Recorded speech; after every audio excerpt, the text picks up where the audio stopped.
If you or your sales team are consistently missing targets, then the chances are you're leaving thousands, if not hundreds of thousands of dollars on the table every single month. The scary bit is you probably don't even know it's happening. In this video, I'm going to go over the main revenue leaks your business could be facing and how to fix it. The first bottleneck that could be leaking hundreds of thousands from your business is poor sales training.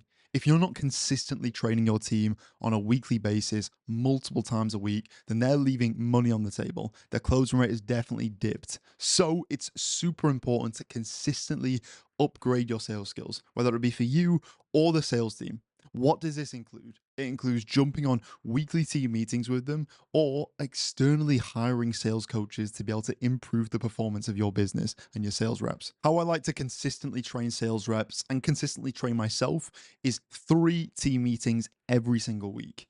Either going over specific role plays of objections that are coming up on sales calls or reviewing sales calls. It's all good to be able to just do nothing when you're on the high, but when you're on the low, you feel it. So instead of just going up and down, peaks of trough of training, then not training, it's really important to stay consistent. So I would recommend 3 training sessions every single week. Usually, one of them is going over a specific rep sales calls, reviewing it with the whole team and going over exactly what they can improve on. What made this deal not close? Or going over a close call. What made this deal close? Okay. And the whole team can give insight in terms of what they would improve. And of course, you as a founder can give insights on what you would improve. On the other training calls, what I really want to be doing is role playing. Role playing super important because even in a group setting, it puts sales reps under pressure. It makes them think like that. Okay. And it gets them out of their comfort zone. Really good way to get them to think fast, think on the feet, and really improve. So what we're going to go over on these roleplay calls is what we're struggling on. What I tend to do is go over a consensus of the whole sales team, see what they're struggling on, whether it be the pitch, whether it be discovery, whether it be objection handling, a specific objection, and roleplay that. We want to go back and forth in terms of role playing, in terms of giving feedback and how they can actually improve. If it's yourself as the founder taking sales call, find a friend. Find anyone you know who is willing to jump on a call for an hour, okay? And go back and forth doing a role play, recording it for yourself. Even put the transcript in ChatGPT and ask them what you can do better in terms of emotional intelligence, in terms of your sales skills, okay? So can't stress this enough. Training consistently, not just when you're on your high, but when you're on your lows as well. The second bottleneck I want to go over is inconsistent follow up. When I was a closer, 40 to 30% of all my deals and all my commission every single month came from follow up. Meaning, if I didn't have a certified follow up process that was consistent and predictable every single week, then I'd lose out on thousands of thousands in commission every single month. But not just 1 or 2 follow up is enough. What I want you guys to be doing in terms of follow up is 5 or more touch points. Look, most leads don't buy off the first 5 touch points, okay? Maybe not even the first 7. So it's very important to keep on checking in, keep on nurturing, keep on sending over sales assets or sending over means to get them to reply. Really important to keep on pushing them down the line. Now, how you can structure these follow ups, how I used to do it as a sales rep, is 3 follow up pipeline blocks every single week. An hour session Monday, Wednesday, and Friday. Super important. And I know a lot of team leaders, a lot of founders want to prioritize them taking calls, but even if it means them taking 1 less call a week or 3 less calls a week just to fill in some pipeline blocks, super, super important. So on these pipeline blocks, you're going to go into your CRM, you're going to go into your list of leads, start from hot to coldest, the hottest to coldest. Okay. Go to the hottest leads that are closest to closing and nurture them. See where they're at in the process. See if they're ready to buy or not. See if they need any more help. See if they need any more assets sending over. See how you can push them along the line and nurture them. You want to be doing this 3 times a week. I can't stress this enough. After you've gone from the hottest leads, you want to sift down, okay, to the more longer term leads, the mid to the longer term leads. See what they're up to. See where they're at in their process. If they're any closer to maybe finding the money, or if they're any closer to needing your solution again. Make sure you're hot on every single lead. Now, if you forget about leads, completely normal. You want to be setting tasks in your CRM. Most normal CRMs allow you to set tasks. Okay. So every single time you're done with a call, you want to set a task on the specific lead, saying follow up on this specific day at this specific time, follow up when they've been accepted for funding, follow up when they've spoken to their partner. The thing is, this allows you to deal with hundreds of leads and not forget just writing down on a piece of paper. It'll remind you exactly when the date comes and when you should follow up with that specific lead. The amount of deals I closed that took 3, 6, 12 months to close of me following up is insane. And so many of them, after they close, who are pretty tough to close, say, Tom, thank you so much for keeping on following up, keeping on being my ass, and making sure I take action. It's super, super important, guys, like ridiculously important. The third bottleneck that I see a lot of businesses face is just disorganized CRM and tracking systems.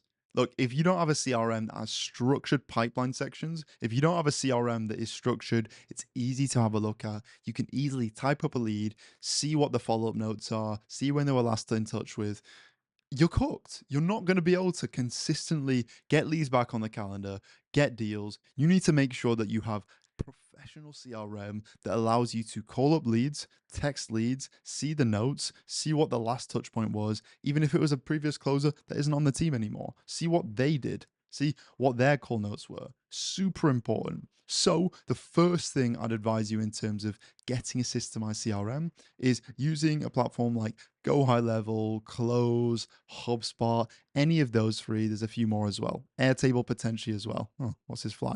The first thing I'd say is you need to make sure you have the right pipeline opportunity sections. Follow up, deposit, offer made waiting for answer, call booked, long-term follow-up, short-term follow-up, hot list, etc. What I'm going to do in the description below is paste every single pipeline section that you need to be able to have a structured, organized CRM. This way, every single time a call finishes or a lead changes in the pipeline, you can select them and change them into the relevant follow-up pipeline opportunity so that you know where they are.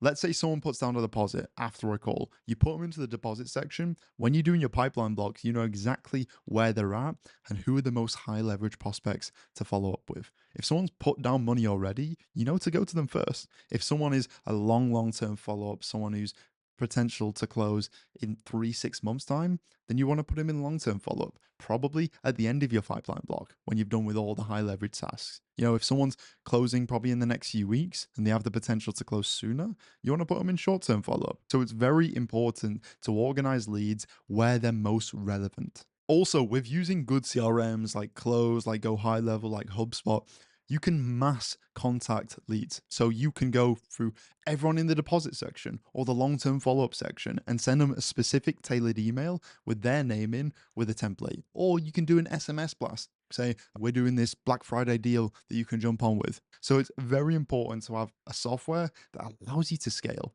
You can't scale with Google Sheets or an Excel spreadsheet. You're toast, honestly. Your business is bound to just break into pieces, seriously. The last bottleneck I see draining cash out of businesses the most is their appointment setting process and framework. So many times I see appointment setters in the DMs just pushing prospects, not being genuine, just trying to sell them. And this is the way to turn people off, make people just block you and say scammer. What you want to be doing is making sure you have an appointment setting framework that is genuine, that's actually providing value. Also, you want to make sure that you have enough content to nurture these prospects, handle objections before the sales call so they jump on ready to buy.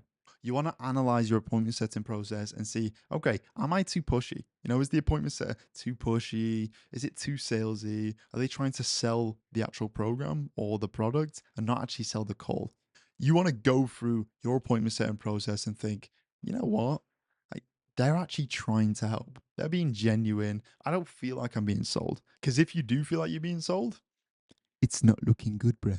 Guys, take it from me. I know founders, creators with millions of followers who make jack shit because they don't have a system. They don't have the way to sift through leads and efficiently close deals consistently using their sales calls. It's crazy. It's scary, honestly. It's scary how many people are just wasting potential by not having systemized process. But that's it, guys. Look, if you guys want more actionable steps in terms of how to scale your coaching business past 100K a month by implementing systemized processes using the Sales Accelerator framework, then drop me a follow on Instagram at Tom Hyder underscore TOMHYDER underscore. Drop me a message if you need any help. Links to the Instagram is in the description. And Bosh, hope you liked it.